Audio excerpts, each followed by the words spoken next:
Assalamualaikum warahmatullahi wabarakatuh. Sampurasun, pendak deui sareng ibu. Dinten ayeuna baris ngabahas perkawis kawih. Tah kinten-kinten hidep terang teu upami kawih teh naon? Kawih nyaeta seni sora nu sok dihaleuangkeun atawa dilagukeun sarta teu kauger ku patokan atawa lagu bebas. Jadi kawih teh bisa disebut oge lagu bebas.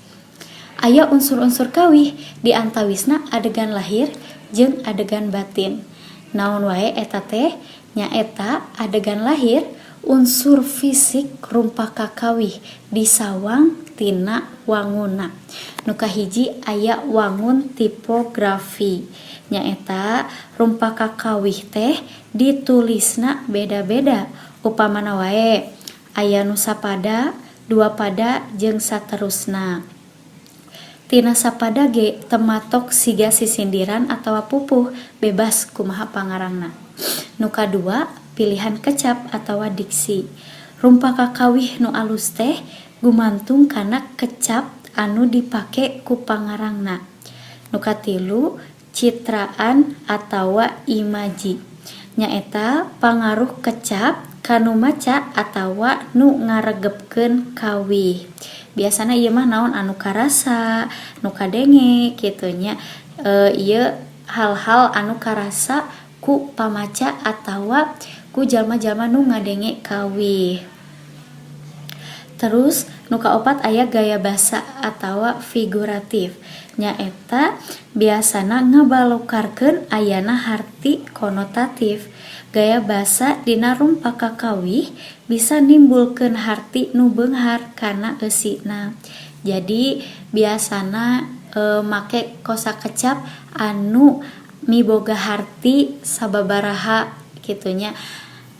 Biasana hiji atawa dua harti dina sakecap. Nu kapamungkas aya purwakanti. Nyaeta padeuketna sora kecap boh di awal, di tengah atawa di tungtung ungkara kalimah. Satuluyna nu kadua aya adegan batin. Nyaeta unsur nu teu katembong langsung kudu diteuleuman sarta dirarasakeun. Kahiji aya jejer. Nyaeta pokok pikiran nu aya dina rumpaka kawih. Biasana ieu tema kitu nya, gagasan pokok nu rek ditepikeun ku pangarang kanu maca. Nu kadua aya rasa. Nyaeta ngajiwaan eusi rumpaka kawih. Rasa dina rumpaka kawih bisa kapanggih sabada dibaca. Jadi biasana kudu dibaca heula.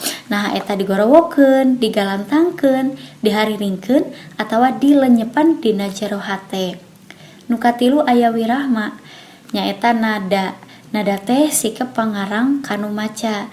Tina sikeun pangarang ngabalukarkeun ayana suasana nu karasa ku nu maca. Sarta nu pamungkas aya amanat. Nyaeta pesan pangarang nu karasa ku nu maca tina rumpaka kawih kitu nya. Tapi sanajan kitu, amanat dina hiji rumpaka kawih ditangtukeunna gumantung nu maca. Hartina urang dibere kabebasan pikeun nangtukeun ieu amanat tina hiji rumpaka teh saperti kumaha. Tah, salajengna aya rupa seni sora. Tadi atos ngabahas perkawis kawih, nu kadua aya tembang, nu katilu aya kakawihan. Anapun contoh kawih di antawisna aya panon hideung, es lilin, lembur kuring jeung sajabana nya. Panon hideung contona nu panon hideung pipi koneng irung mancung putra Bandung. Tah eta kalebet kana contoh kawih.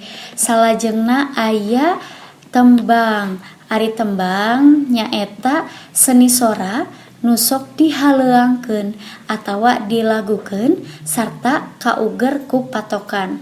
Contona pupuh kinanti, pupuh asmarandana, pupuh dangdanggula, pupuh sinom jeung rea-rea deui. Sakabeh pupuh jumlahna aya 17. Ari pupuh kinanti teh anu unina sapertos kieu. Budak leutik bisa ngapung, babaku ngapungna peuting, nguriling ka kalayangan neangan nu amis-amis. sarupaning bumbuahan naon bae nu kapanggih sarta nu pamungkas aya kakawihan nyaeta lagu-lagu dina kaulinan barudak. Jadi kan lamun misalkan kaulinan barudak teh sok aya lalaguana ta eta teh disebutna teh kakawihan. Contona paciwit-ciwit lutung, paciwit-ciwit lutung si lutung pindah ka luhur, oray-orayan, oray-orayan luar leon mapai sawah, tong ka sawah di sawah loba nu mandi. Terus aya pacici poci, hompimpah, endek-endekan jeung rea-rea deui. Tah sapertos kitu materi perkawis kawih. Kumaha ngartos upami aya nu teu ngartos mangga tiasa ditaroskeun di kolom komentar atanapi di kolom sawala. Hatur nuhun. Wassalamualaikum warahmatullahi wabarakatuh.